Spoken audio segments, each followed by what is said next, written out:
first chapter.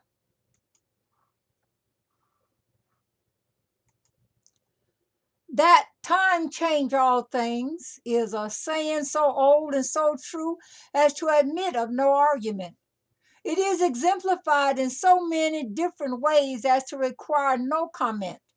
And yet, when we hear the phrase used glibly and thoughtlessly every day, it is but natural to wonder if the one who uses it realizes what he is saying, or rather, if he knows what those few commonplace words mean when used to form that sentence. It is a foregone conclusion that he does not, he never stopped. He of this delighted age, long enough to examine even a little of the abundance of indisputable proof that the saying, time changes all things, applies to things and conditions, seldom if ever present, to his own narrow mind, and far away and beyond even his meaner and low prejudice influence. If he did, his retrospective mood would, before carrying him back to the very beginning, suffer something of a shock, and his attitude would change.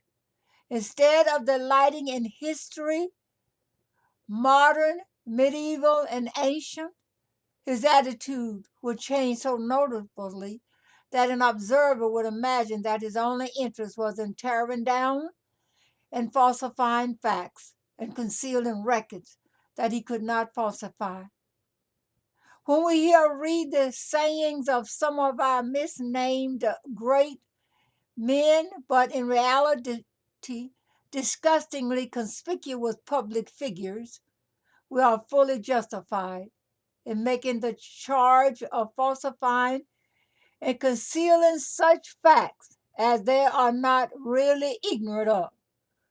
One of these conspicuous public characters delights in making the assertion that the Hamitic, Ethiopian, or NEGRO never amounted to anything or possessed anything, never occupied an eminence, save to which the Semitic or white man had dragged or driven him up to. If ignorance alone was responsible for this glaring falsehood, a great deal of sympathy would go out to those who make this statement as well as those who believe it to be true because of their ignorance. As harsh as it may seem, sympathy would be wasted, for a great deal of the self-asserted enlightenment of today is but egotism. Much of the so-called wisdom is self-praise for successfully concealing or at least surrounding historical facts with such mystery as to place the descendants of Shem upon an eminence which is not justly his, and makes him, in his own opinion, appear much larger than what he really is. And yet, with all the egotism, some knowledge of the true origin of mankind exists. And it is this knowledge that causes the falsifying and hiding as much as possible the true historical records, especially of the black man. It cannot be said that the learned historical writers, the great divines, theological students, and lecturers of today are ignorant of the history of Ham, the son of Noah, and his descendants, such as Nimrod, the founder of the great ancient city of Babylon, and also Menes, the first king of Egypt, and the founder of the great ancient city of Memphis.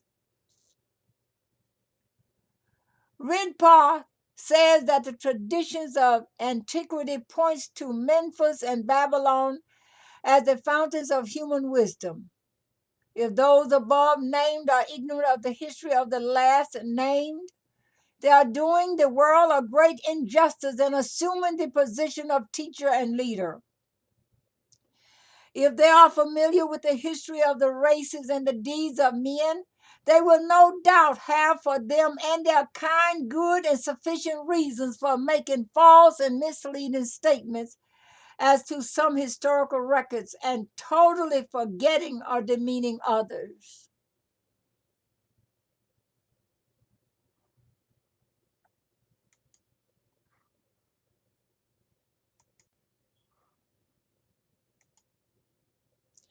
An early queen of Egypt was a descendant of the Ethiopian or NEGRO race.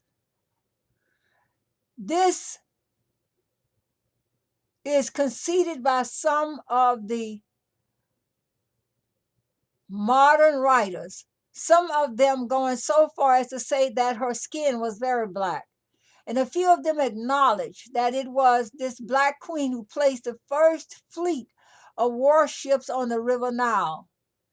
They have no doubt traced this woman back to where they are satisfied that she was descended in a direct linear line from Zipporah, the black and Ethiopian wife of Moses. We read very little of these two women because modern writers seek to obscure them, and our ministers of the gospel never preach a lecture on that part of the Bible in which they are mentioned. Why? Because if they do, they must give credit to black people. In this connection, I do not speak of biblical history only.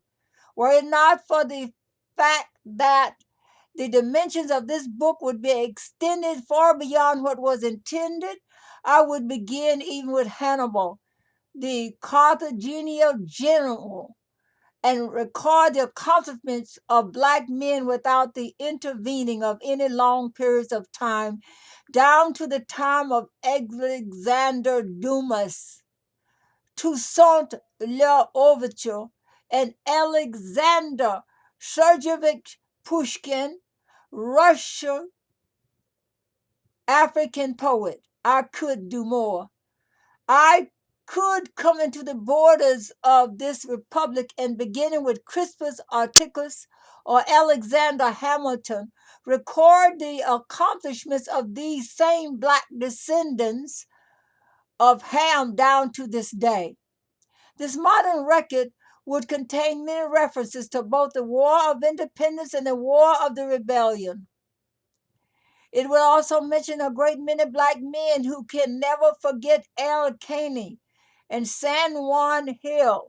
Besides the heroes of war, modern history is replete with the names of black men famous in peace for their accomplishments in science and letters of art. Space would not permit me to dwell upon these men and their accomplishments and the towering obstacles in spite of which they succeeded. I could not fail, however, to mention Frederick Douglass, who was one of the greatest statesmen America ever had, even though he was born a slave. Dr. Booker T. Washington was also born a slave and is one of the greatest educators the world has ever known. As to the many other great things black men have done and are doing, I cannot fail to mention the North Pole. For if human beings have stood on the spot claimed as the North Pole, the black man was preceded by no one. I speak of Mr. Matt Henson, the Negro, who, if indeed the pole ever was reached, was one of the first of the only two to date to reach it. Now, this is an excerpt that's in the reading. Professor W.S. Scarborough. Professor W.S. Scarborough is head of the classical department of Wilberforce, University of Ohio, and vice president of the same institution. He, too, is a great writer in defense of the Afro-American race.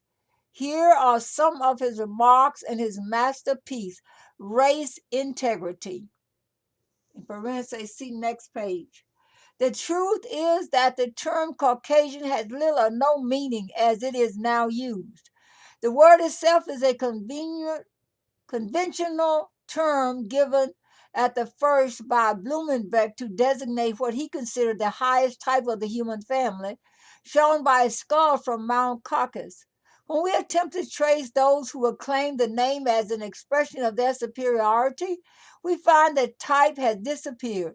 There is no pure specimen now in existence. And if we ask what is white, we can only say that it is a term used to designate the absence of color, that is all, and no sign whatever of race integrity. We have already indicated that science and investigation point to the fact that primitive man was not white. It is no new theory, but it has seemed convenient for the Saxon to let it rest as much as possible in discreet oblivion.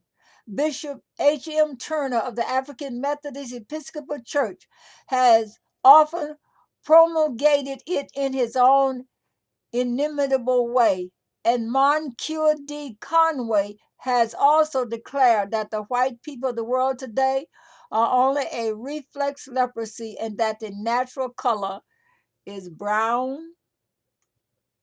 or black.